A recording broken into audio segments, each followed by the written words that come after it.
Hello and welcome to this episode of the Star Wars Universe Podcast. Today we're talking about Kenobi Part 3 with myself, Ashley Coffin, and Paul Hoppy.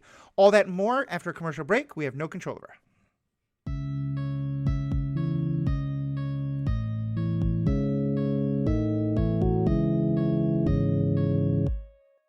Welcome back. I'm your host, Matthew Fox. They, them pronouns. I'm Ashley Coffin. I'm Paul Hoppy. Awesome. It's so good to have you both on. We're talking about episode 3 of Kenobi, but in some ways, actually, we're going to go back just a little bit because Ashley is going to be on for all the rest of our episodes. Ashley has decided to do every social event and every family event and every concert possible in the Philadelphia area over the last couple weeks. It's been crazy. So Ashley had to go see a gay cowboy and then see Nine Inch Nails and thought that I think canceling those things to be on the podcast with us would have been more important. Ashley had, I would have gone to see Trent Reznor too, or the gay cowboy. They're both awesome. Peck, right? Orville Peck, yeah. Orville Peck, the thank best. you. But let's kind of just start by backing up a bit. And Ashley, what did you think of the first 2 episodes? I really liked it. I'm really on board. I love that we're getting like this little pocket of story that everybody always talked about, because like, why wouldn't Vader be going after Obi-Wan Kenobi during all that? Like the whole they never saw each other again until that moment. I'm like, but why? Like, it doesn't make any sense. But I didn't dwell on it. Yeah. But now we have this like little pocket story that like, even if it doesn't all make sense, I don't care. I'm really enjoying it. Nice. In some ways, that's kind of a refreshing attitude, I think, in a lot of ways. And I'm glad we have that, because certainly the internet is full of a lot of garbage takes of, this is more the racism stuff my God. Moses Ingram's getting to, and we'll get into that. But I admit that I try hard to be that place of like, it doesn't all have to fit. There's one thing in this 3rd episode today that had me just like, oh no. But which we'll get to. But I think you're right. I think being able to see this as just kind of a fun story that fills in some of the character stuff it's been good. And I certainly really enjoyed the first 2 episodes. Yeah.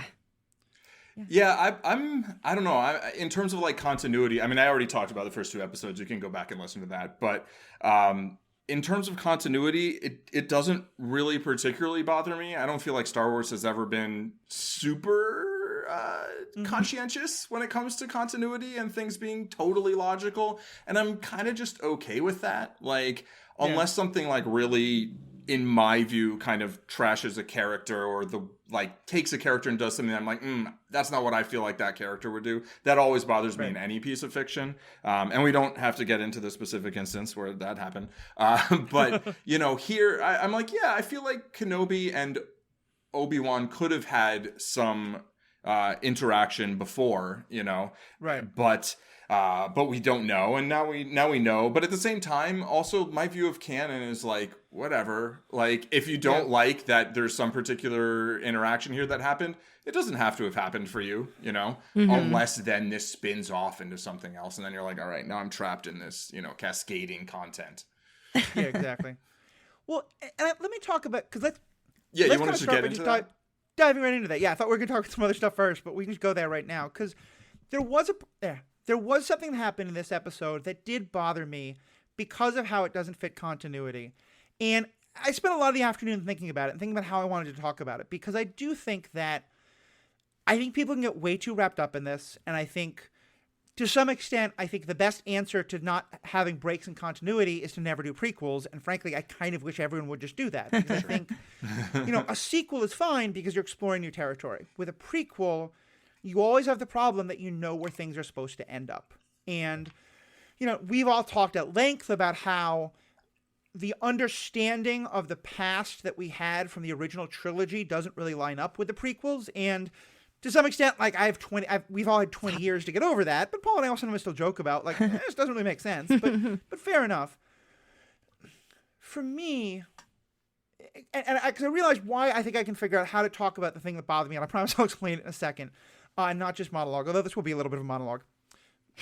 I want to monologue longer about how this will or won't be a monologue, but that's not helping. Moving on. For me, the thing that I probably care about most is when things happen that make later things feel wrong or feel irrelevant. And in the original movies, and granted I watched them as a young kid, so I'll fully cop to being the person who, like, it imprinted on me when I was age 3 or 4. One of the most powerful scenes in A New Hope is when Darth Vader and Obi-Wan confront each other. And I remember, like, I had always had the sense that they had not seen each other since the battle on Mustafar. And as Paul, you were saying, like, we all talked about this a couple times in the episodes leading up to this. And at first I was like, I don't want to see, Vader versus Obi-Wan again. We see that in A New Hope. And enough people, I think, made good arguments of why it doesn't have to be that the last time they saw each other was 20 years ago. It can be 10 years ago. And all the stuff about a different way to see it and things like that. And I was like, okay, I'm on board with that. I'm ready to see them get along together. But for me, one of the essential things in that moment, one of the things that makes it so powerful, is that Vader says, the circle is now complete. When we last met, I was but the student. Now I am the master. And then later says, your powers have grown weak, old man. And so to me, part of what I got out of this is that whenever the last time they met, Kenobi was still more powerful. Kenobi was still the teacher, and Vader was still on some level the learner, the student, and he hadn't yet become a weak old man. And so watching this episode where Vader basically kicks Kenobi's ass and almost kills him, and whether he doesn't kill him because he just wants to torture him with fire first, which we'll talk about this happened in episode 3, so that was kind of cool, or he just thinks he can't kill him, which maybe, Paul's what you're talking about, not making sense. But either way, it felt really wrong to me. And what I kept thinking about it more was, okay, but why does this bother me? Does it have to bother me? And I think at the end of the day, the fact that it's a break in canon isn't the problem for me, because, like, Leia and Obi-Wan having this much time together also kind of makes some parts of A New Hope not make sense. But who cares? Like, that's one that I'm able to be more like, it's not as big a deal. For me, I think the thing is, I feel like the story of what is Kenobi doing on Tatooine during these 20 years, there's so much depth and possibility in that story. And saying instead, no, we're going to have a Kenobi story, but we're going to have Kenobi fight Vader again, and then do it in a way that doesn't actually, it didn't feel like they really thought about how to make it all fit. They just said, you know what? Hayden and Ewan on a screen together is great. Let's put them there. Let's have a fight. Let's not care about much. And that, to me, that just feels like lazy writing. I think to me, that's why it bothered me at the end of the day, was like, if you're breaking the continuity to tell a new, different, interesting kind of story, great. If you're doing it just to have the two of them fight, that's where it lost me. So monologue rant over. I'll pass it on to you two to see what you thought. So I saw them giving us that fight in the middle as that's not the only fight we're going to see. And right now, Obi-Wan is weak. And by the end of it, he's going to kick Vader's ass and get away. Like, there's no way that we're not going to get Obi-Wan back at his, 100% Jedi. And then that's when it's only been 10 years since Anakin's kind of been a Sith or whatever. And, yeah, I would still consider that in like the student kind of thing. Like, he's coming in there like, look at what I can do. I'm killing all these people. But Obi-Wan is he can't use the Force right now. So I don't know. I just feel like we're gonna get that reversal. I think. I agree. I think that's a likely way that this is going to head. I also think that there's some nuance to what Vader said in A New Hope. Riki actually put the exact quote in the chat. I have it written down from the clip that you sent. When I left you, I was but the learner. Now I am the master. Like, when I left you, I don't think that's talking about here. I don't think that's the last time we met, right? Mm-hmm. I don't think he's saying the last time we met. I think he's saying when I left you, when I left the Jedi Order to become a Sith, basically. I was an apprentice. Now I'm a master. And...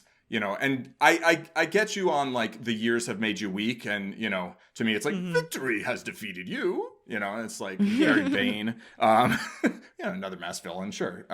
He's also like, a lot older. And right. And, and time has passed, right? But, like, yeah, well, here, I guess defeat has defeated you. But, I do think Obi-Wan probably is going to recover some of his power, right?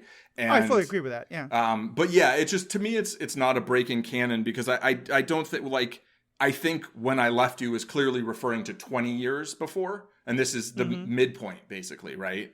And this is kind of, I would imagine this is going to end up being sort of a standoff, because it almost, like, kind of has to be. Like, obviously, he's not going to, like, totally defeat Vader. Right. Because that can't happen. Yeah, that doesn't make we any all sense. know what's gonna Right. happen. And obviously Vader can't kill Kenobi because Obi-Wan is in A New Hope. He's clearly a little different in A New Hope than he is here at the beginning of this, right? Like this is kind of maybe the turning point where he's like, you know, he still decides to basically hide and wait until Luke's, you know, like, oh yeah, I'm going to do some Force stuff. And the stuff with Leia, I feel like them knowing each other is important and actually fills a bit of a gap of like, why did she send that to him? You know, why did she send the plans to him?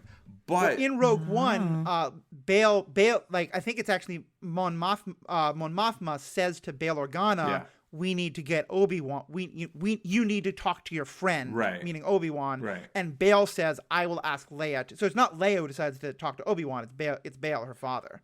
Yeah, but she's, I don't know, the way she says, Maybe Obi-Wan Kenobi, help me, it. Obi-Wan Kenobi, you're my only hope. Like, I don't think you say that to someone who you've never met and you're like, help me, person I've never heard of. I'm sending these plans to you in a droid. Like this very important thing. Like, yeah, it feels like there was something personal there. Although then they don't really talk about that after Obi-Wan dies, right?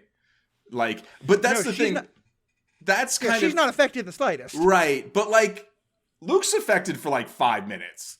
You know, it's not that kind of movie, kid. You know, like, it's like... I mean, her whole planet, including her parents, got destroyed, and she does nothing. So yeah. Right, exactly. and, you know, it's... Obi-Wan, it's that, you know, the master has to die so the student can go on, blah, blah, blah, blah. And yeah, I just think it's... it doesn't fit perfectly, but like if you go back and you look at the lightsaber duel, like that doesn't fit perfectly. Like that's not, you know, Vader doesn't look as badass as like he does now because they just were like, okay, so here you go here and yeah, you know, you swing this broomstick. The 70s. I get all that, and I definitely did think. I mean, I didn't for a moment think that we weren't going to end with Kenobi in some way winning the end fight, or at least getting away in some way. Like, so I'm totally with you on those things. And I think I hear you about the idea that this could be the midpoint. It's just it's to me, it's like, as the writer, you don't have to play those kind of words. Like to me, it feels like playing word. It feels like saying, I want to have these two characters fight again. So let's play these word games to make it fit what was already said. And I guess that's what to me, like, and maybe it's in part because I've read the Kenobi novel about him staying on Tatooine. And it's not that it has to be that way, but it just feels like so much of the story, it just feels fairly by rote or what's the word? But there's a word that's like trope. What the hell am I thinking of? Trite. Thank you. It just felt like, and I think I kind of had the feeling about this episode a bunch, like the fact that like we had two different times where they almost get caught. Like, let the guy just be nice to them, and then later have someone who like rats them out to have. A lot of this episode just felt very lazy to me, I guess, and I just that's to me why that scene bothered me. But if I'm glad I was very curious how other people would feel about it. So if it doesn't bother you, that's Did you totally notice cool that was Seth Rogen? Oh, was it? Yeah, That's awesome. the voice of that. Yeah. Yeah. He kind of looks like Seth Rogen, but yeah, I hear you. That part doesn't feel like lazy writing to me. There's a part we'll get to at the end of the episode that I'm like, what are you doing? That, you know, feels like that to me, or just like nonsensical writing. I didn't need a Vader versus Obi-Wan showdown, like prequel. Some people did, right? It looked really cool. I guess like, I don't know, going ahead of time, I wasn't like that, like, oh, great, they're doing a Kenobi series. I was like, okay, they're doing another series, and you know. But like, yeah, I can see if you have sort of some other stories that take place in this time that you would like to see, that seeing this story instead would be very disappointing. I get that, you know, for sure. Yeah, and it's not even that I wanted the story in the book. It just felt like this is so close to the prequel stories that I felt like you really had a chance to give us something very different. Right. But that's my one thing. What else did y'all like about this episode, or not like about the episode? Yeah, I thought we were on the ranting part. Oh, and if you want, let's stay on the ending part. Paul, talk about the ending, because you seem to have some thoughts about that. Okay, so Let me interrupt you for a second. I just want to thank Riki. Riki put the whole quote from Leia in there, and I'll read it. General Kenobi, years ago you served my father in the Clone Wars. Now he begs you to help him in his struggle against the Empire. I regret that I am unable to present my father's request to you in person, but my ship has fallen under attack, and I'm afraid my mission to bring you to Alderaan has failed. I have placed information vital to the survival of the rebellion into the memory systems of this R2 unit. My father will know how to retrieve it. You must see this droid safely delivered to him. Yeah, so that I'm going to give you that doesn't sound like somebody who knows somebody well, right? Yeah. Now it could be like, oh, you don't want other people to know that, I guess. Also, I don't think he served her father in the Clone Wars per se, right? Like, he was part of the Jedi Order, and Bail was part of the Senate, and the Jedi Order was it's complicated, and like that phrasing, they made prequels. And not everything fit in perfectly. They could just pretend like she doesn't know that he's not Ben, and she only ever knows him as Ben. Yeah, the Clark Kentness of it all. Yeah. Like, she knows Ben Kenobi. Right. She's never heard of Obi-Wan Kenobi. But now she knows Obi-Wan. Does she even know the last name? I mean, she wasn't listening when 10 people called him Obi-Wan, right? Right. I mean, Kenobi might just be the Smith or the Johnson of this universe, We don't know I how hope many Kenobis there are in the galaxy. It's like Papadopoulos. There you go. So, all right. The thing I had a big issue with at the end was like the whole thing felt contrived in terms of, okay, they're gonna escape. They're all going to go down the tunnel. Then Vader shows up. And Obi-Wan basically has like a Force-sensitive panic attack. Cool. I like that. I'm here for that, Then he decides not to go down the tunnel. And the other two go down the tunnel. Then somehow he gets out of there while they're all out in front. I don't know how.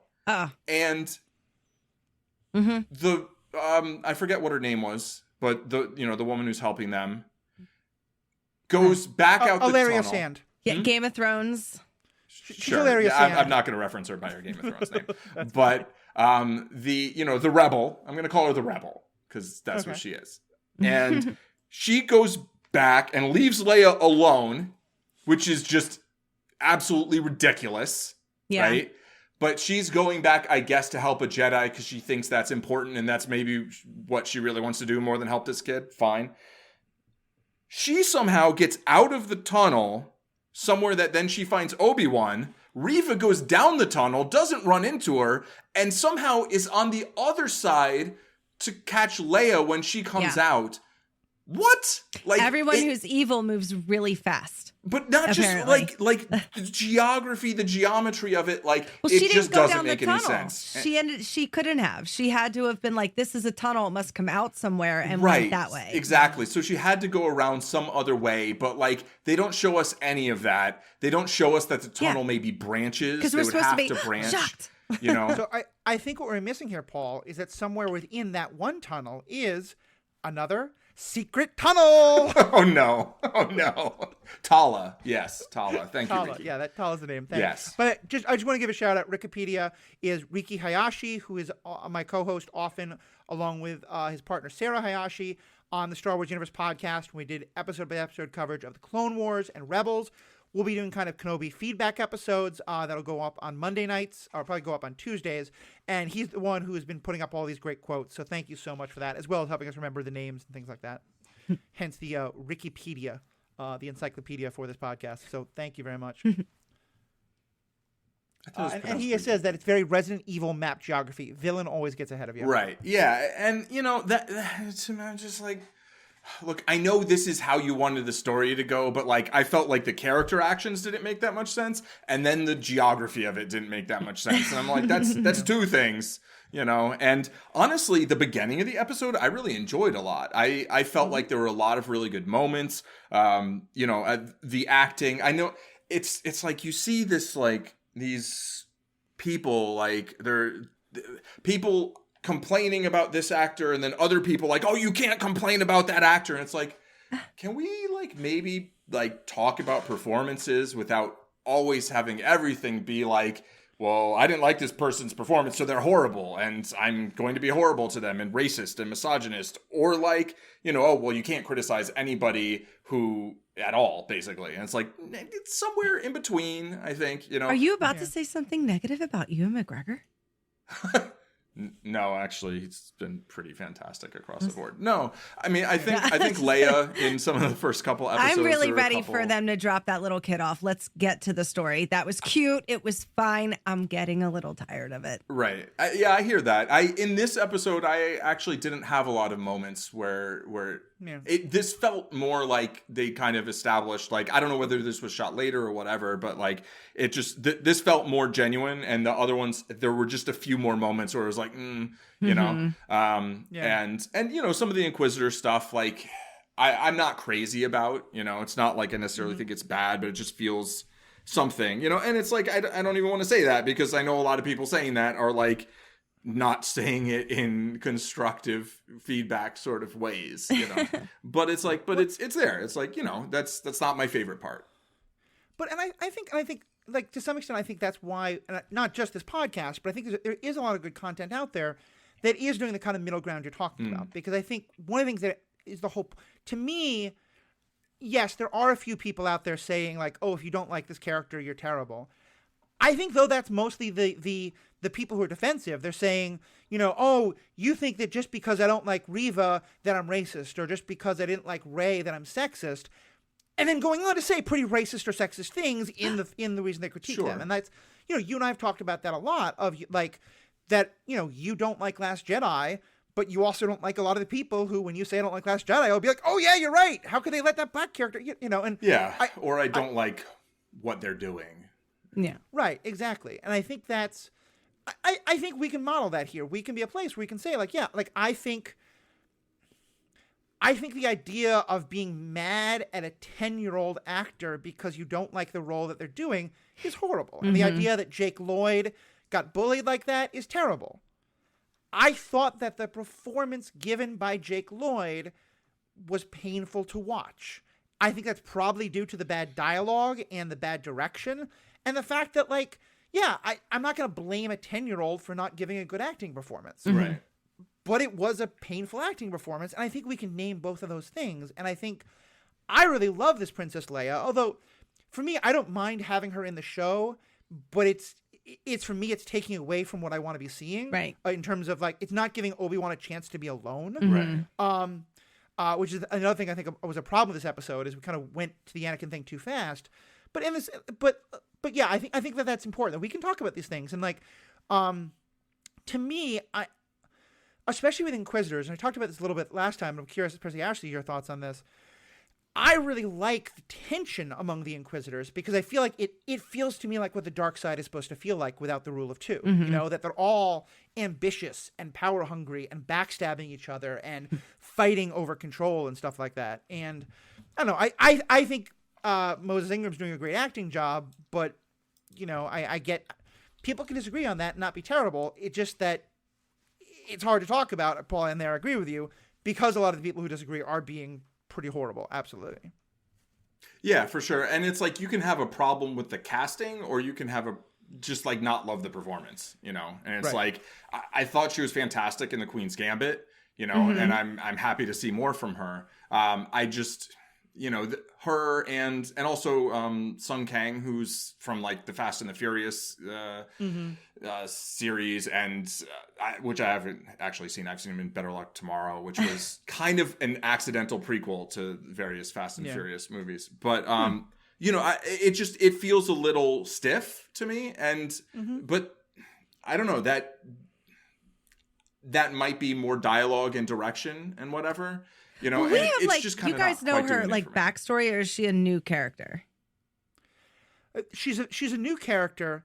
I think the backstory has been hinted at by the fact that she's a girl probably the pretty girl, explicit, young version of her. Yeah. Okay, so I was just gonna say that's definitely what I got from it. That she was one of the little Jedi kids in the beginning. 100%. Yeah. Right. Yeah.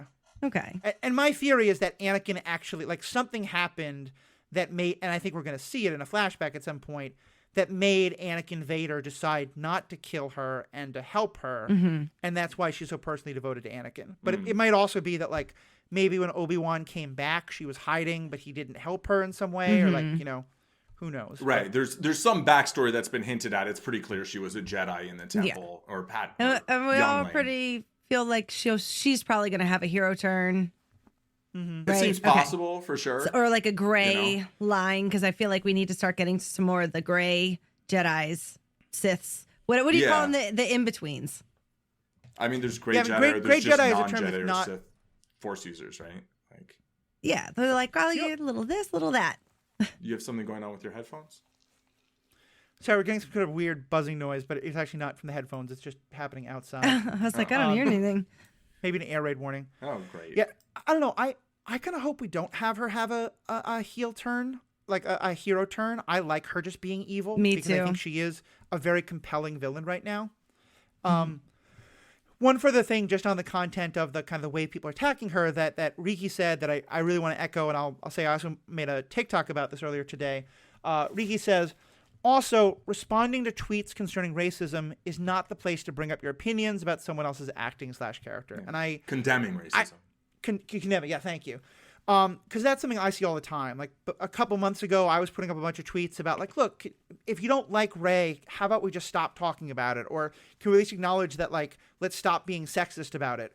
And got a lot of people being like, well, okay, but actually here's why Rey's terrible. And I was like, A, that's not the point. And B, like when you're pushing that into the conversation, it kind of is like, so why are you so defensive about this? And I'm definitely seeing that about Reva, Moses Ingram quite a lot as well, of, hey, whatever you think of the character, how about we just stop like making racist personal attacks against her? And then people responding, well, but no, her character sucks. And Right, it's like, right. why do you think that's relevant to a discussion about not being terrible? Over to the Rey, actress? they did this exact same thing to that chick who played Rose. Oh yeah. Oh, Yeah. yeah. If Kelly not, Marie worse than Rey. Like everybody, the Rey that was Yeah. real bad. That was like this. Yeah. Yeah, exactly. And I think that's a really good point. I do think it's a little bit hard, and it's something that a person needs to deliberate. Like when someone's like, even if you think such and such, can we not do such and such? It's like, my natural reaction is like, yeah, I do think such and such, but totally not the other thing, and blah, blah, Right. blah. And like, I think it's a really good point to be like, yeah, maybe just don't say the first thing. Maybe say that separately. If you want to say a thing, be like, look, I'm just going to talk about this, in my own tweet, not responding to a tweet. Like Ewan McGregor, I thought made a really nice, like a little video. Yeah, that was basically I hey, shared that too. I liked it. and like, I mean, I think responding to that with like, oh, I totally agree, but I still really don't like her performance is like, Yeah. just don't do that. You just don't need the but. And, And the thing is, a lot of people don't put in the I totally agree. They just go right to the sure, right. Yeah, of course. Yeah. And I will say also, I loved what Ewan McGregor said. I love that Star Wars put out their tweet, and I think actually that's why I was really glad that you brought up Kelly Marie Tran, because, like, and I don't think this Riki actually put up a tweet about this earlier. I don't think let me start that again. Star Wars, I think, utterly failed to defend either Kelly Marie Tran or John Boyega, and actually kind of nerfed both of their characters. I think it's hard to argue it wasn't in part impacted by all the critique they got. Right. And I still, like, to me, this doesn't forgive that, but I also think that when that happened, that doesn't invalidate this. Like, to me, this is, I wish Star Wars had this kind of reaction and Disney had this kind of reaction back then. But I am still glad that they're much more intentionally stepping up and being like, hey, we're standing behind Moses. This is terrible. Stop. Yeah. Yeah, for sure. I mean, you can fail one time and then you do something better the next time. I mean, unless Vader's your boss and then you're just dead. Yeah, definitely.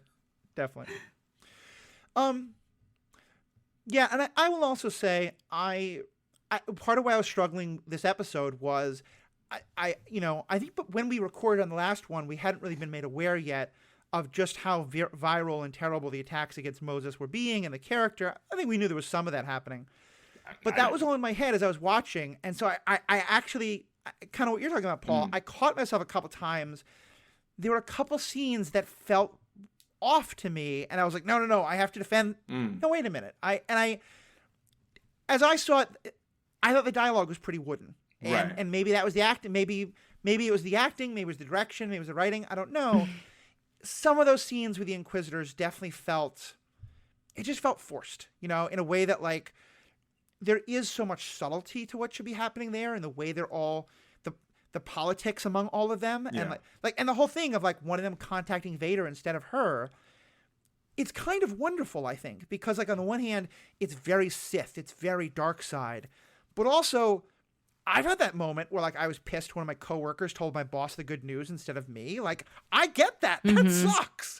And I wanted to love that scene, but it just, it fell a little flat to me. Yeah. And I mean, I think it very well may be the writing as much as anything else, I mean, again, these are actors that I've seen in other things and enjoyed them in. And to be clear, like, I'm not like, these are terrible performances. Like, that's not what I'm saying. I'm saying like, it just feels a little forced.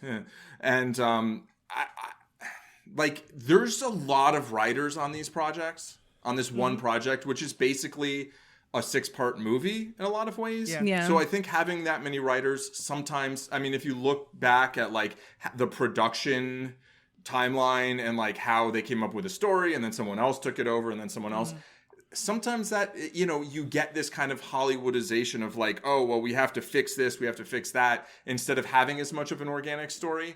And then there's another thing though, that I think like,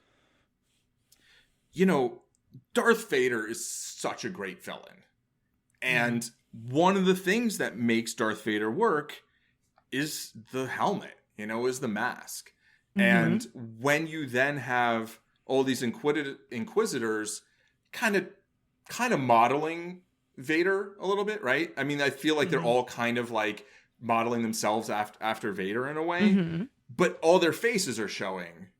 I think that's harder, right? Like seeing the human there, even if the character's, not human, but you see the makeup. For me, that's just a little harder. And that's, again, the sort of thing that I feel like in animation is easier for me. Obviously, for some people, it doesn't work very well. But for me, it's like, it's kind of like the thing like when you have kid actors, right? Like there's certain things that I think are harder to do in live action, are harder to do without, like would Mandalorian be the Mandalorian without the helmet on most of the time? Like, no, right? I mean, it's like if you always were seeing Pedro Pascal's Pedro Pascal's pretty damn charming. Right. But he shouldn't be charming most of the time, right? That's the thing. It's like you shouldn't get to see his face. It's like if Carl Urban had taken off the helmet in Dread like Sylvester Stallone did, like you don't have the same effect, And so I think it's just, to me, it seems like something that's very challenging that they're doing a lot of good things with. And there's aspects in the performance I do enjoy a lot, but also just doesn't quite, it just feels a little forced to me. And honestly, like if I went back and rewatched the original trilogy, or not rewatched, if I watched the original trilogy for the first time, like this year, I would probably have some things to say that I'm like, no, that's just the performance. That's what I see. I see something with different eyes than somebody who's seen it for the first time. For sure. Yeah, and I will, by the way, use that though as a reason to talk about what I think was my single favorite thing about this episode, because there was a lot of things I liked, but the thing, and it's funny because when I first heard that Hayden and Vader were going to be coming back to this, I had two big fears, and I feel like the show, on the one hand, like it did the thing I didn't want them to do in terms of the playing with canon, and we talked about that, but it also did not do the other thing I was afraid of, which is. And I am curious where you're going to go, because we had such a big deal made out of Hayden Christensen coming back. And part of me, I remember, was thinking, like, even putting aside my own thoughts about him as an actor, wait a minute, this is Vader. We're not supposed to be getting a Hayden Christensen voice. We're supposed to be getting a James Earl Jones voice. And so the first time Vader spoke, and I was like, is that? And I'm not always very good at identifying voices, and so I don't want to get too hopeful. And I was like, could Hayden Christensen be doing the best James Earl Jones impersonation anyone's ever done? I don't think Reverb. so. And then, about, good 5 minutes in, I was like, that's gotta be, right? And I didn't look it up because I didn't want to be spoiled. And then we got to the credits and it said James Earl Jones. And I was like, okay. And I think that's great. I think Yeah. if you had Hayden Christensen's voice now, it would No. completely break canon and feel wrong and just not have the same effect. Because I think part of what makes him such a good villain is that incredibly deep, resonant voice. But it kind of makes me wonder, what is Hayden Christensen like? Hell no, maybe he's making the best paycheck he's ever made in his entire life. He doesn't have to do anything but stomp the heck around and look awesome. Yeah. I And mean, he is. I mean, I think the way he's physically moving feels it. There was something about Vader in Rogue One. Like the battle scene at the end was awesome, but it's some of my it favorite. didn't feel quite right. Yeah. He's scary as hell the way he moves. And I think if that's Hayden Christensen as the body actor, fantastic. And maybe we're going to see him in some like flashbacks or some like he's going to talk to Obi-Wan with the helmet off. I don't know. But the choice to bring in James Earl Jones, I kind of feel bad to Hayden if Hayden's actually not a big part and they just kind of wanted to do that so that James Earl Jones was a surprise. I don't know, but whatever it is, I'm loving it. yeah, I agree. That's as much Hayden Christensen as I need to see. It to me it feels like not even a choice. Like how could you not do it this way? Right? Right. Like, I mean, from one syllable, I was like, oh, that's James Earl Jones. Like, Right. you know, I mean, it was just like, that's definitely him, you know? And yeah, I mean, nobody else can do Vader really convincingly to me, you know? Right. And so, to do anything else would be unthinkable. And in terms of like I agree with you. I don't imagine how you'd want anything else. James Earl Jones is 91. right. Yeah. He's not an automatic get, I don't think, by any means. Choosing to use him should he choose to do it. The choice is whether Yes. he wants to do it, not whether you ask Yeah. him, right? He's You not should have no too power in this decision. excited. Exactly. He was probably like, yep. Yeah. And you know what? I mean, I bet with like audio engineering these days, though, you could probably Do you it know, at home. basically, right? Like Yeah. you don't actually need the huge. I mean, how did they do Tarkin in Rogue One? Yeah, I mean, it was a lot of. I think there was someone else, but a lot of it was like a computer generated, like feed all his voice into something. Courtney points out in chat, imagine meeting Luke for the first time today. He's such a whiny little bee.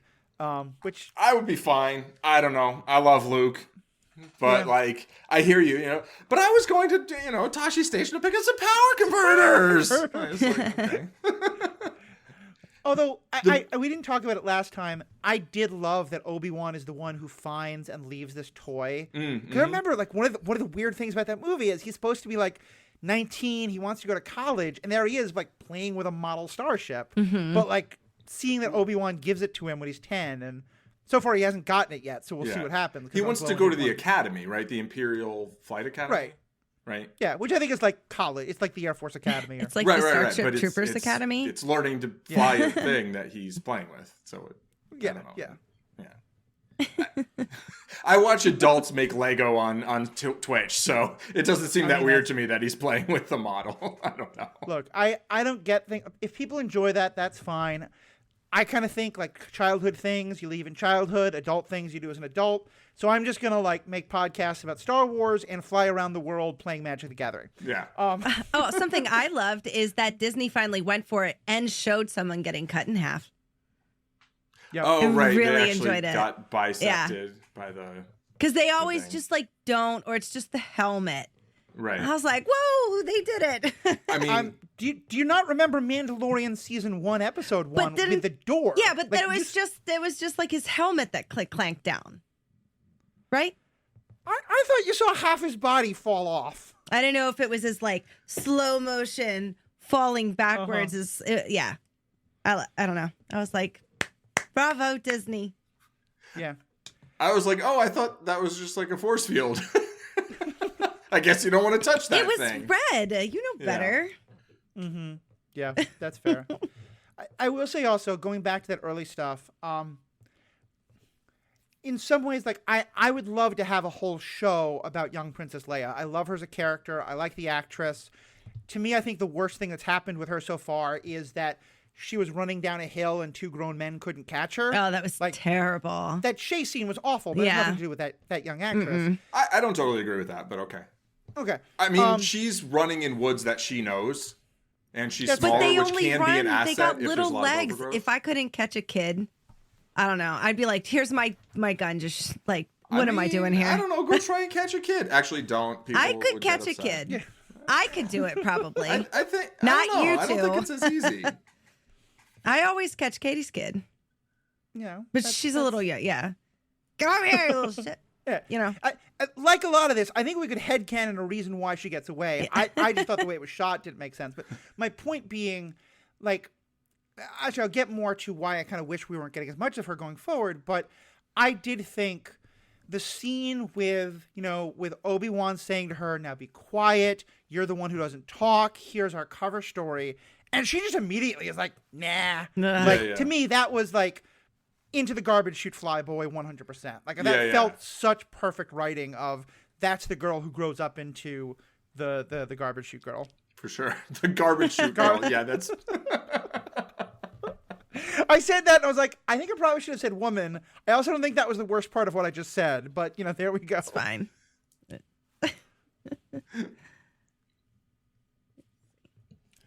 Courtney also says, don't get me wrong, I feel that desperate need for power converters in my soul. I'm so nostalgic for it. Reminds me of my dad. Yeah, I can see that.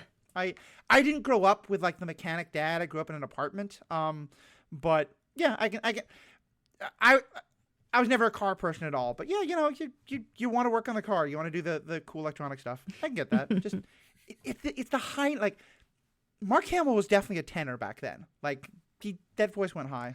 But like the point is like, the development, I think, right? I mean, they were, just using this formula that now everything uses all the time. But like, at the time, I think it was a pretty coherent story to tell. Although the first Star Wars movie is actually my least favorite of the original trilogy. Mm-hmm. That's fair. I don't think it's the best. It's my favorite because just to watch. Yeah. This nostalgia value. Cool. So for me, the other thing about here's the thing about the Leia thing, and it's again like I'm trying hard not to let this be the show that I want it to be, because I do think that's a problem. When you go in, you're like, I don't want it to be the Mephisto of it all by any means. But I do think that there's kind of a sense of like wasted opportunity. And for me, I think, and Paul, you kind of pointed this out as well, I get that I think, and certainly a lot of people have been talking about this, that the reason why they wanted to have a Kenobi Anakin fight so early was because this is the third part and that they had their thing in episode 3 right. And he literally burns him. It's tit for tat revenge thing.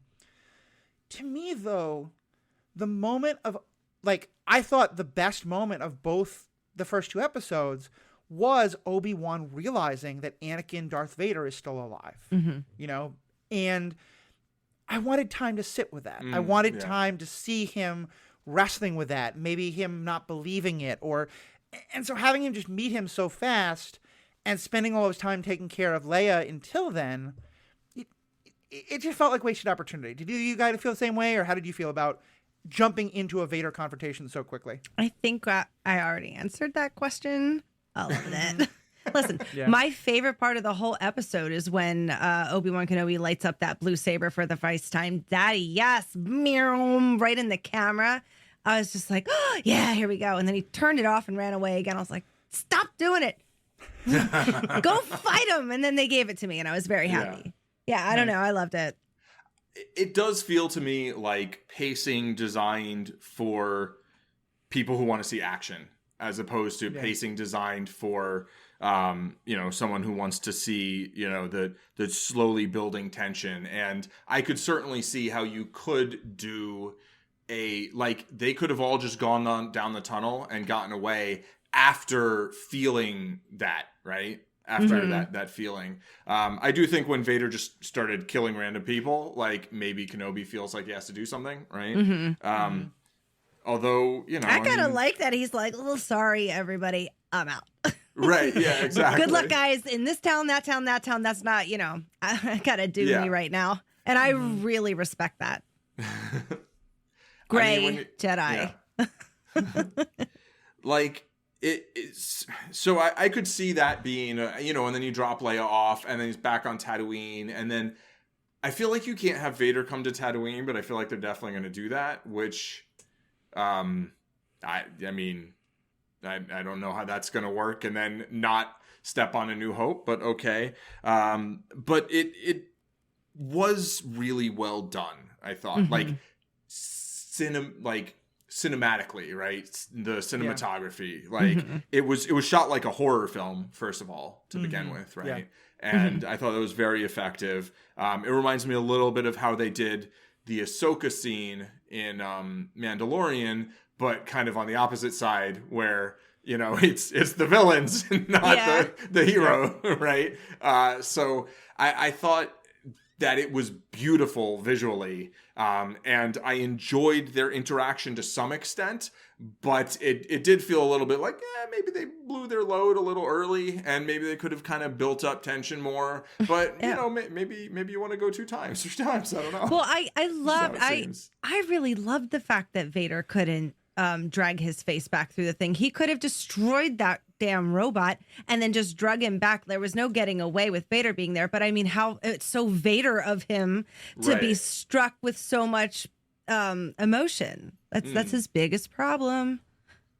So I took it as, and for just to agree on the cinematography point, 100%.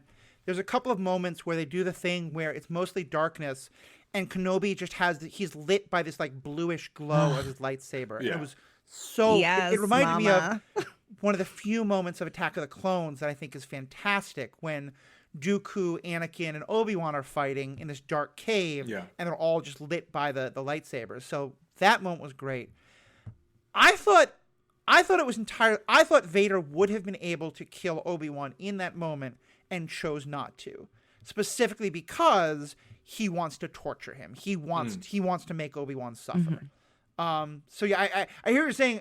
I don't think for me it was that Anakin had too much emotion. I think Anakin was like, I'm not done playing with my toy. I mean, that you could say that is too much emotion. It's a different emotion. Well, yeah, that's also true.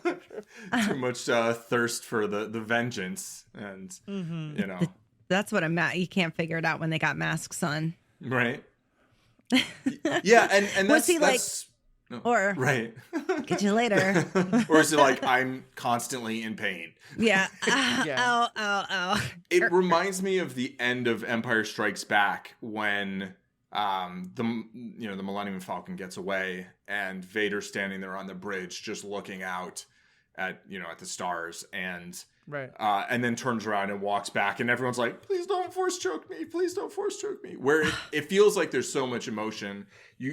You kind of don't know what the emotion is. It's kind of up to you. You can kind of project it, but there's so much tension, and here it felt like there was a little less tension, maybe because everything was on fire.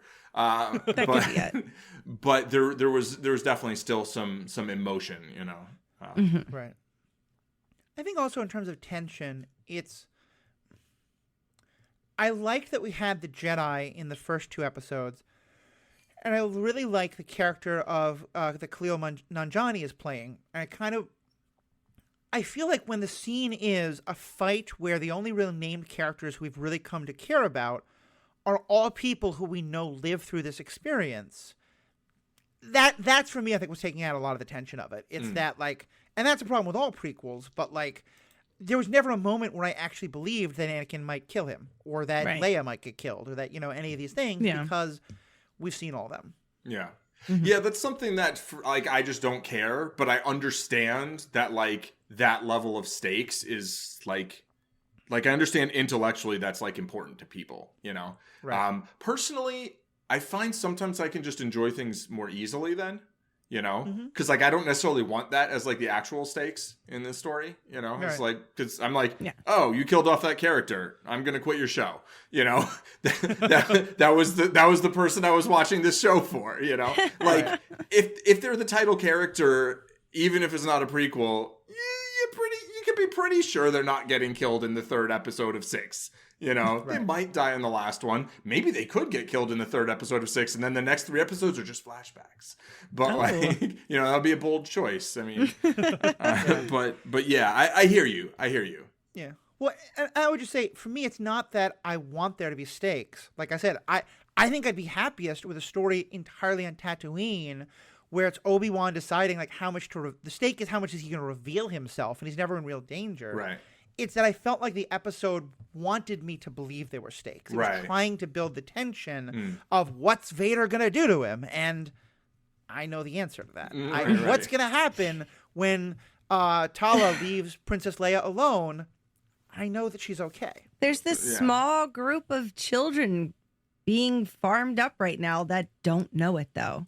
Could you imagine getting to start now?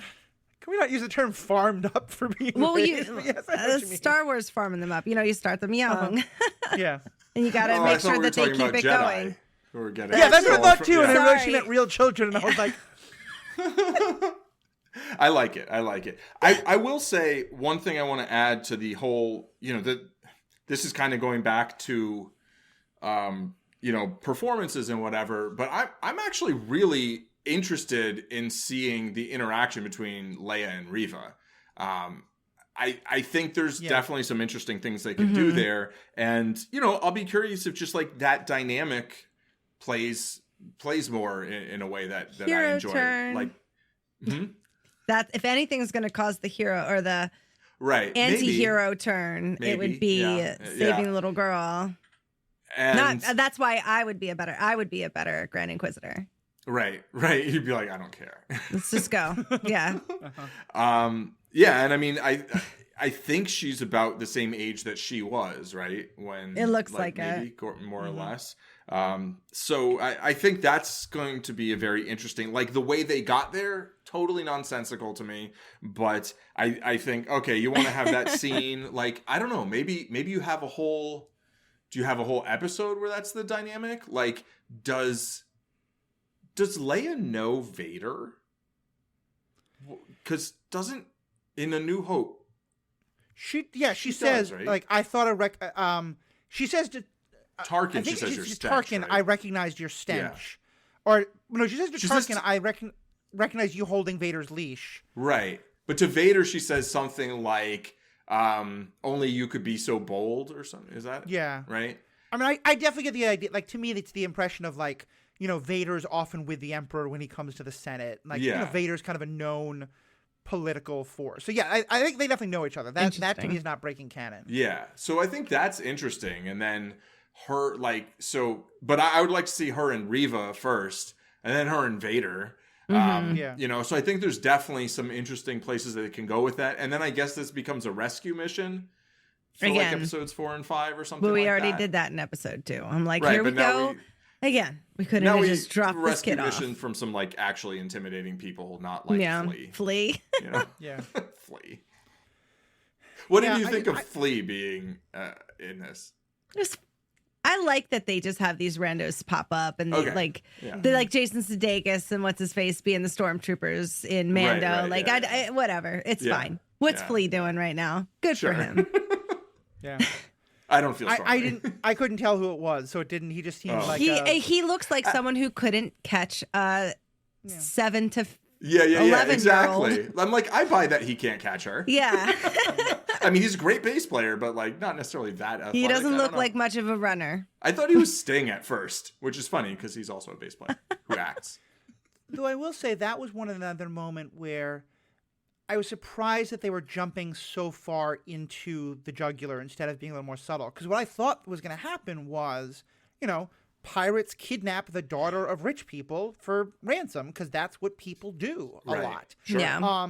And that it would be something like, this would have nothing to do with anything the Force, but, Bail Organa's freaking out. It's his daughter. He goes to Obi-Wan, and somehow one of the Inquisitors finds out about this. Like, give us much more of a subtle story and let things build for a couple of episodes. I thought that was her plan from the beginning, though, right? To take... Yeah, this was all the Inquisitor's plan. Yeah. Which I was just like, it just feels lazy to me. I think there's a way to make that story more interesting. Yeah. Not with 6 episodes, there's not. Why can't they always do 10? Just 10. And for the record, apparently Filoni's the one who's like, hey, why don't you have Inquisitors in this? Like, why don't you go bigger than just being on Tatooine? So I know it's like often a continual Filoni love fest, but like that's an example of like, maybe made a suggestion that you're not that fond of. The word lazy with writing, like it kind of irks me a little bit. Partially as a writer who doesn't write nearly as much as I would like to because it's so hard. But like, for me, it's like there's things that are contrived, and I guess there's things that it feels like very kind of uncreative and tropey. I guess I think kind of when you say lazy, you mean kind of like it's the low hanging fruit. Yeah, it's the like. I think if you've asked 100 people, like, come up with a story about these characters, this is the one the majority would come up for because it's the first one you think about. And that doesn't always mean it's a bad thing, but, like, I think it could have gone deeper. I think it could have found some more interesting twists to it. Because, like you said, we now have another Leia rescue plot, which to me, and maybe we won't get it. Maybe she'll free herself. Maybe something else will happen. But when I watch the end of that episode, I'm like, oh, I'm interested to know what will happen when Reva and Leia spend time together. Yeah. I'm not interested in watching her get rescued again. I saw that already. Right. Yeah, I hear you. It's like those 4 episodes of the Clone Wars that in an otherwise excellent season 7 where like they escape like 2 or 3 times. And I'm like, this is the same episode as the last episode. Yeah. Ricky says, why does fifth brother claim he is next in line? What do their numbers even mean? I think maybe there's more brothers than sisters. Right. And so like fifth brother, because these are naming conventions in families sometimes, right? Where like the fifth brother might be older than the third sister. If there's like, 5 brothers and like 3 sisters, she could still be the youngest. I don't know. And maybe there's other things. I think it's pretty clear seniority is not what counts in the dark side. It's not who's next in line. It's who's proven themselves most, But he says he's next in line, doesn't he? Mm-hmm. Well, right. But I'm saying that. Oh, but that's not necessarily how it's actually going to work? Yeah, well, no, it's not. I don't think he means I'm next in line because I'm the highest number or something. I think he means because, remember 6 months ago, Vader thought I did a great job catching those kids in Kashyyyk or whatever it is. And so Vader said you're the next in line then. I see. That's the impression I got. Gryffindor has the most points, and so yeah. Or are they all Slytherin? I don't know. Slytherin for life. Yeah, I'm pro Slytherin. Without the transphobic writer nonsense that I just obligatorily am always going to say if we bring that up. 2, 3, and especially 4 it's Pride Month, but yeah. I'm pro Slytherin. What is some comments there? One other thing I'll say about Reva is that like I think she looks awesome. I'm just happy to see a Sith female in a live action thing. Yeah, for sure. I'm totally here for that. 100%. Yeah, I don't care. Like whatever she's been, I'm like, yep, be evil, be a mean. I'm not gonna curse, but she's doing, what she's putting down, I'm picking up and I'm loving it. I'm like, don't kill that little kid. I know you're not going to, but like if it gets bad, like that would make like the Sith, like I don't know. That's why I feel like she's gonna have the hero chase. So I have a question. Yeah, is she a Sith? No. So here's my understanding of it. The Sith themselves are only the people who are granted the title of Darth. They are actual Sith masters, and it used to be that there were thousands of them. But they were always fighting with each other because the dark side is all about ambition and power sets you free and breaks your chains and all this. And so one thing that the Clone Wars and the Rebels established, but also the books helped to do this, is that there are other dark side force users who the Sith will sort of control and use as pawns, and they will have a lot of infighting and the like, but they're not actual Sith. Mm-hmm. So for example, Dooku doesn't become Darth Tyrannus until they think Maul is dead. And then when Maul comes back, Sidious is like, I don't want another. I have Dooku, and I'm going to have Anakin soon. Yeah. I don't need you. And I don't. I think the idea is they're all. Maul. Yeah, exactly. Okay. He's Maul. And Spider Maul, right? Spider Maul, whatever Spider Maul does. Yeah, so I think the idea is that they are dark side force users. They're working for Sith Lords, and they may want, right. You brought this up last time, Sith. Paul. Like, I kind of think that every couple of years, Darth Vader's like, "Hey, how about you and I go conquer the universe and together we will." Yes, I love that. Right. He would get me in a second. I'd be like, "Me?" And I think that's part of what I like so much about Reva's character is that, in the original movies, what we saw is that Vader is very obsequious towards the Emperor. Like, Right. he kind of wants to kill him sometimes, but still he's like, yes, my master, whatever, my master. Like, Yeah. we have to find the Millennium Falcon, take us out, but then no, stop it immediately because I have to talk to the Emperor. And so seeing Reva, like, she kind of is like that to Anakin, but to everyone else, she's like, you think you can boss me around? I'm going to Yeah. stab you in the back. Yeah. And I just love that because to me that feels so. I love it. Like, you know, it's that I have one person I'll give my allegiance to, Right. and everyone else can kick rocks. Yeah, exactly. I like it. Yeah, she wants to become Vader's apprentice and then overthrow the Emperor with him. That's clearly like her plan, right? Yep. And I kind of like, honestly, that's one of the downsides of being a prequel is like, I don't know, I'd watch that. You know, I'm here for that. Totally. I enjoyed her interaction with Vader a lot. Yeah. Yeah. Me too. Me too. So I think that's about all the things I wanted to touch on. Any other last points from either of you? No, I'm good. I didn't write any yeah. notes. I have no bullet points. So Yeah. I had some- I'll just say it was kind of nice to stay up till, you know, because for a while I've been staying up till 2 a.m. for, I think there was something else before Moon Knight, and then it was Moon Knight, and then, you know, it's been nice to. I have one Hawkeye? note. Hawkeye, yeah. My one Go ahead. note says, with the benefit of hindsight, yeah, he probably should have just killed him. Yeah. Oh, yeah, he should have. Or rescued him and been like, "Look, you're not going to be doing any damage right now. Well, I'm if you're take you already with going to me, let his arms, you in a his face, and his force legs coma or burn off, something. do the nice, like, put him out of his misery, kill him. Little coup de grace. Yeah, I Yeah. can't kill you, but I'm going to let you slowly burn to death, but I'm not going to watch, so. Yeah. And meanwhile, I'm going to yell at you about how you did terrible things. That I'm It's cool like- with that. I rub it in his face, man. Like, look at what you did. I didn't do this. You did this. I gave you every opportunity, and I took the high ground, and I warned you. But end it. Look at what you did, Yeah. Obi-Wan. I feel like that's like one of the better scenes in Revenge of the Sith, like / one of the only good ones. But like, it also doesn't make any sense at the end. It's like, really, you just left him there. You just left him after Really? this whole long. I can't kill him. I can't do it. Yeah. It's just But I'll dismember him and then leave him burning. And maybe he'll be okay. I will say that is one thing that I thought the episode did well. And part of why I keep saying I want more of Obi-Wan Kenobi's interiority is because Ewan McGregor is such an amazing character. Like, I Yes. think having a couple of long shots of just his face as he's processing things would be amazing. Mm-hmm. Sure. And Courtney pointed out, that there was a moment where we see not just Vader killing these people, but Obi-Wan's guilt. Oh, yeah. That he knows he's the cause of this, not only right now, The guy. but because he didn't just cut off the head. You know, watch a zombie movie. You know what you're supposed to do. And yeah, I think that was one thing that did really come across really strongly here. actually, cutting off a head of a zombie would not kill them. You have to destroy the brain. Just not nitpicking. Just That's fair. That's fair. That's a nit that should be picked. So, there we go. I'm thinking of vampires. Depends on the flavor of zombie, but yeah, some vampires also you can decapitate and they'll be okay. But usually it's effective. yeah, heart.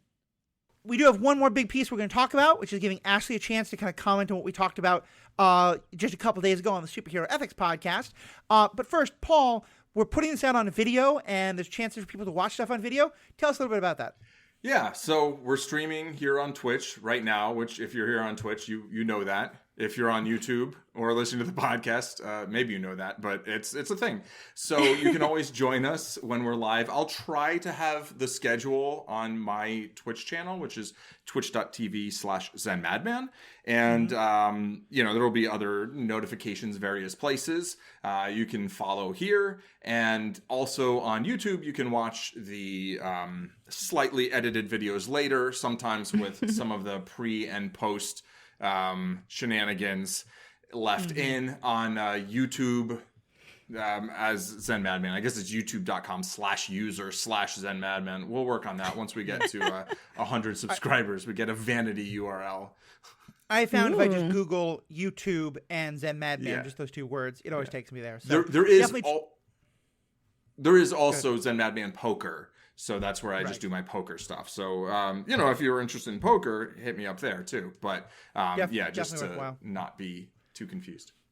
And actually, you might be on a podcast or two from time to time. What else are you up to these days? Oh God. Oh, what do we have going on? I guess The Boys comes out this Friday. So that is happening. And then we're covering Stranger Things at some point next week, which will be fun. And we got Top Gun and Marvel stuff as usual on the MCU cast. Yep, MCU cast to check out Ashley. Lots of other great content there. Of course, this podcast and all the other podcasts I do is on the Ethical Panda. We've had great comments from the Twitch, but I also love emails and messages like that. We've already gotten a couple of good emails that myself and Riki and Sarah and possibly Matthew Carroll will be talking about on Monday. So go to theethicalpanda.com. There you'll find all the ways to give us feedback. So we're going to switch gears and talk to Ashley about celebrity status and fandom and the recent trial right after this commercial break that we have no control over. All right, so welcome back. We're going to talk about the celebrity concept that Paul and I were talking about, celebrity and fandom. And actually, a lot of this, what we talked about was the Amber Heard Johnny Depp trial. As we're recording that, the trial has now come to an end. They basically were both found guilty of defamation. Johnny Depp got a much bigger payout than Amber Heard. But one thing Paul and I talked about, at least from our perspective, and I don't want to speak for Paul, but I can't akin to a place of, I care about the trial in terms of the way it is tapping into larger conversations. And also just in terms of my decision making about am I going to go see Aquaman 2 or not? The answer is no. But beyond that, I'm not really that into the details of it. Right. You, I know, have been really into the details about it. I want to kind of give a chance for that perspective. What was it for you that kind of got you so sucked into this trial? So I watch so much true crime, like second to Marvel and horror, like third is true crime, which also kind of goes hand in hand with some horror. Right. But I watch like the law and court TV. Virginia specifically, all cases that are in Virginia, usually around DC, can be televised. So they usually are. And I don't think a lot of people know that. So there's tons of trials that are always out there. Like I found it during the Michelle Carter trial, because I was very into that story. The girl who texted with her boyfriend and he committed suicide, and she was at fault when they read all the text messages, if you remember that case. Oh, yeah, she was kind of encouraging and it was almost, it wasn't too unsimilar using the First Amendment wise than what's happening here, and the whole like freedom of speech kind of thing was brought up a lot. So like I just learn a lot of different things, and to watch the actual trials is crazy, because I think watching the way that the lawyers can get in people's head is interesting. Like, you know, the objection sustained, like how they get by with, like, I just think the whole process is interesting. And this was almost like a masterclass, because his lawyers were very good. Her lawyers were not so great. And you could tell by how many objections and sustains were overruled by the judge. So just watching that alone was very interesting. Plus, this is a high profile, you know, celebrity case, not unlike the OJ trial or whatever other trials have come, you know, the staircase trial, which I followed very closely and watched. It's just all interesting. I see you made a face about the staircase trial, Matthew. Okay, first of all, I think that's a really interesting perspective. Like, my response to the question was like, I can't figure out why the F I would be interested in any of these things, right? I think that's a really interesting angle on like, you're actually interested in the law. Like, if you're interested in other cases besides just like celebrity gossip cases, kind of. Right. Like, not to be like, no, I watch a lot. Oh, you like this for good reasons. You like it for bad reasons. You know, it's like, right, people like what they like. Listen, but if I have to kill somebody, I have a really good idea of how I'm going to act on the stand. Yeah, or if you get in trouble or in a situation when you're innocent, it's really learning a lot about your rights. Yeah. Sorry to cut you off. No. And I actually, in like 8th grade, it was the 13s. We didn't have grades at Bank Street, but we did a mock trial, and it was a staircase trial. And I think I was defense lawyer, and somebody claimed, and somebody claimed that they'd been pushed. This is someone you know, Andrew, claimed that they had been pushed down the stairs by my client.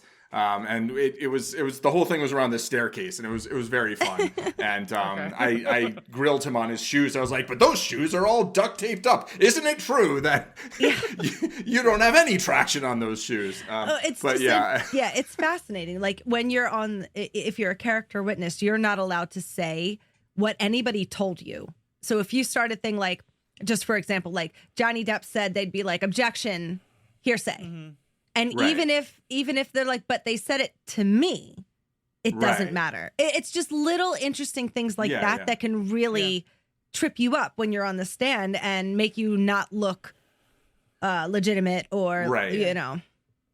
And in some ways it's interesting because my parents were both lawyers, and my mother was someone who had a great deal of respect for the American legal system, but also thought it was very problematic. And she, in a lot of ways, she really admired like the system that the French and some others use, where it's not as adversarial, where it's the judge and judge investigators who are trying to like find out the facts of the case. And I think there's definitely problems with a lot of different models. I'm not saying that that's good and this is bad, but certainly the way you're saying it, like, to me, the idea that, like, I don't think I am ever, I think if I could study this whole thing for hours and hours on end, days and days on end, I still wouldn't feel qualified to decide, like, Amber was right, Johnny was right, you know, who was right or wrong here. Well, you need to like break down what the actual trial was about, because they weren't both different. Like, that was not exactly correct what you said in the beginning.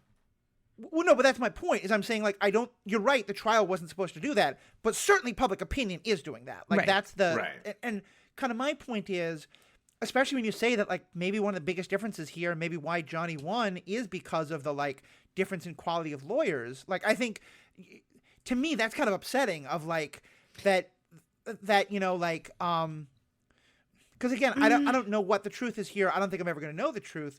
But just knowing that, like, one of them may have had much more qualified or much more skilled lawyers. Yeah, that's not exactly, like, you all learn the law and you learn it as, it's just being able to use the law better than somebody else. Like, I'm not trying to discredit their lawyers. It's just some people are two painters. You know, you got Monet and Andy Warhol. They're both really good, but who would be like a better painter? I don't know, because I'm not saying that they weren't.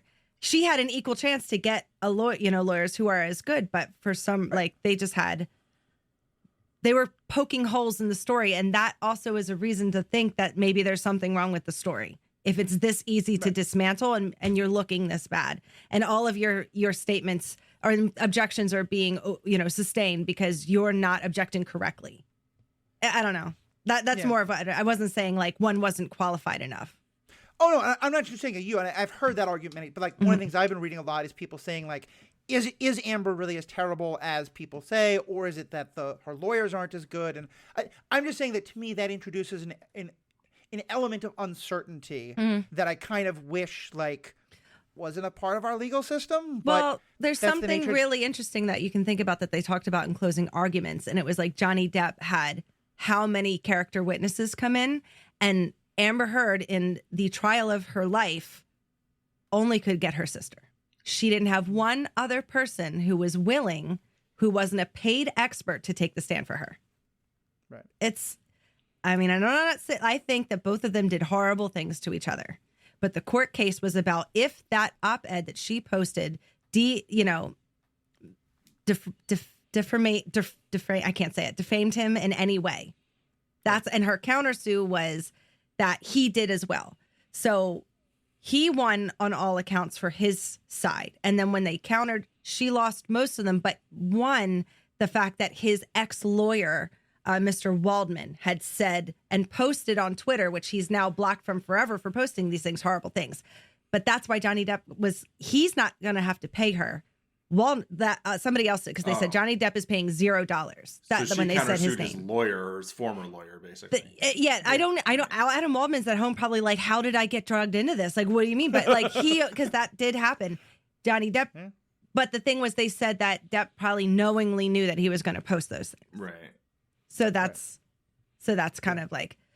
And that's why having to bring out all the monsters in the closet for both of them was to kind of be like, well, you have to look at the whole story to see if she posted this op-ed and this is lying, and that we think that this wasn't true after signing an NDA saying that you weren't allowed to talk about each other.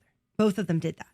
So it was a very, like, for him to bring all this up and bring it all out in the open is, you know. We'll see if they can bounce back from this. But she's going to be in Aquaman 2, right? Have they shot it, or are they? So they already shot it, right? I heard she like spoiled some of it on the stand.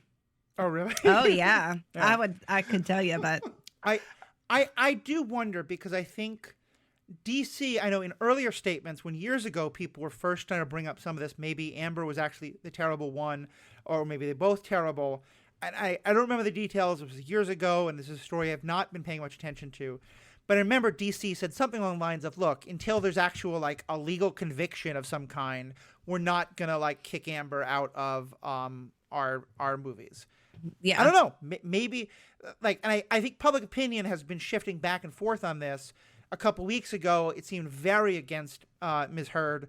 Today, it does seem like there's a lot of people kind of recognizing, and again, it is kind of like we were saying before about Reva. I think it's a very similar story. As far as I can tell, like, the discussion about what Amber Heard did or didn't do has now morphed into a very misogynistic, like, look, women always lie, Me Too is always wrong, like, you know. I think that's so dangerous. Yeah, exactly. Yeah, and sure. so, yeah, like, every single person is a person. We do not float, women do not float on this pedestal where we never lie and you got to believe all of us. And I say that from experience. Trust me, I know. Personally, physically myself, and have seen it with people in my life. And we, you know, women, men, we lie and we're terrible. And they, you know, sometimes, you know, there's going to be bad. I don't even want to say bad. I don't know. I'm like dancing around the fuck out of this. I'm terrified. I don't know how to say it right. But no, we're not, you know.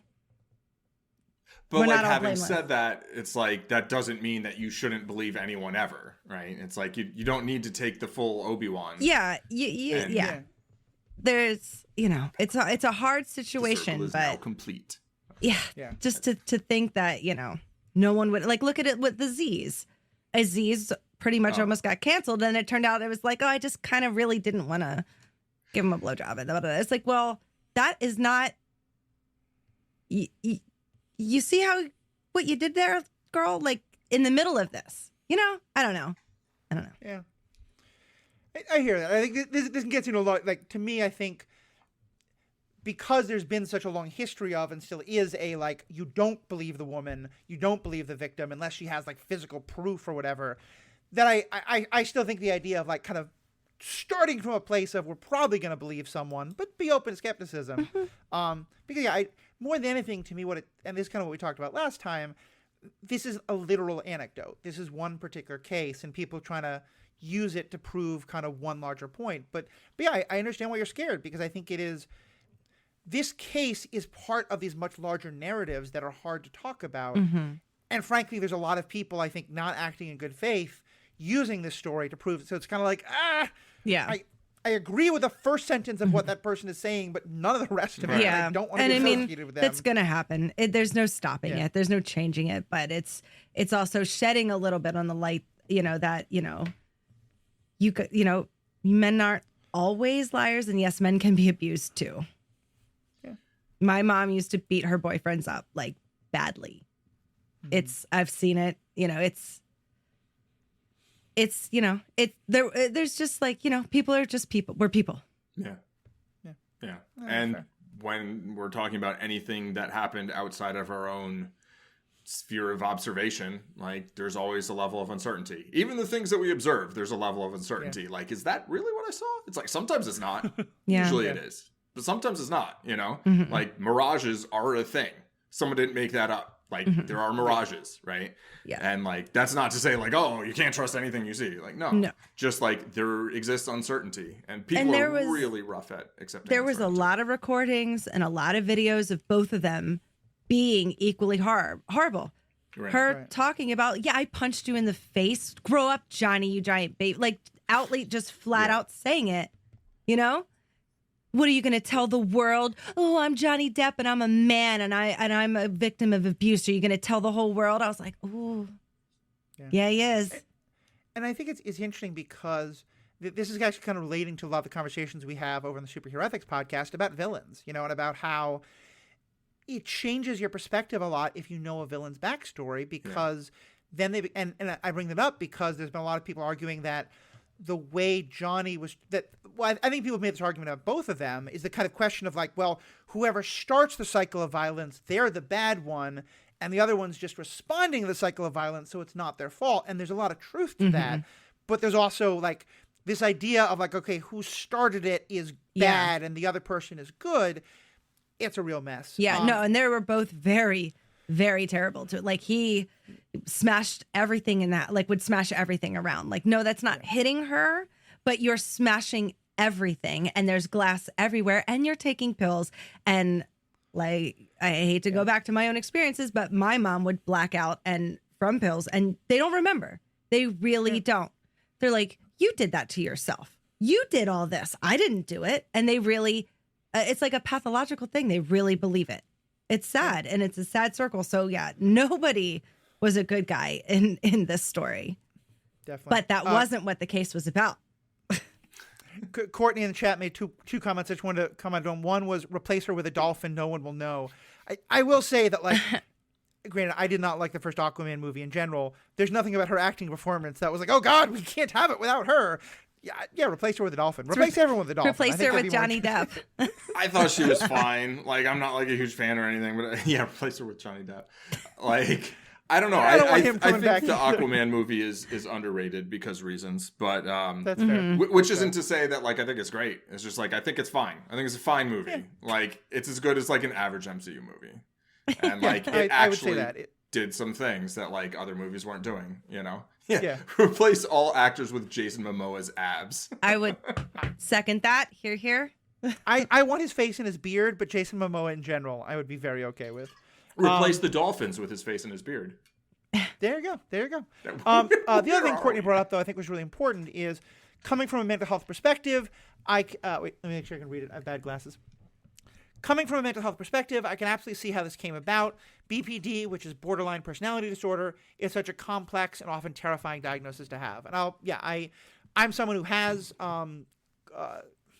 I have a diagnosis that's kind of like 80% of PTSD, 80% of borderline. But yeah, it is very true. And I've had therapists who didn't want to work with me about it. I had a year or two in my life where my father had read this book about like how terrible it is to parent people with borderline. And I worked through that a good deal. But like, yeah, it's very difficult. And I think if nothing else, what this trial taught me is how incredibly glad I am not a celebrity. Because I have seen my parents go through very bad marital issues.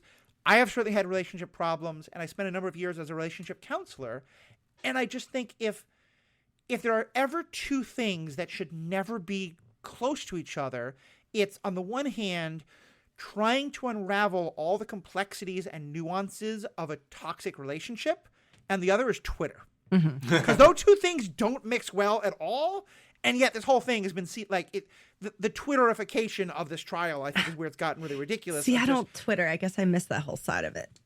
Yeah. I know. I was appreciated. You have these much more complex takes where I do see so many people who are just like, oh, no, this proves Amber's bad. Or no, Amber's being so unfairly treated. Or just, and it's just, it's so much more complex. And probably all of it's true and none of it's true. And who the hell knows? Yeah, I definitely think on Twitter, if there's an opinion that can be had, you can find someone who has it, no matter how, whatever it is. Find your tribe. It's, I do like the idea that, hey, if this lawyer is getting banned from Twitter forever, well, maybe there's some hope about some political figures. Well, and that happened back in 2016 when he posted it. Okay. Sounds good. Well, it's crazy. There's a lot. It's a lot of information. Reminder, the block button is free.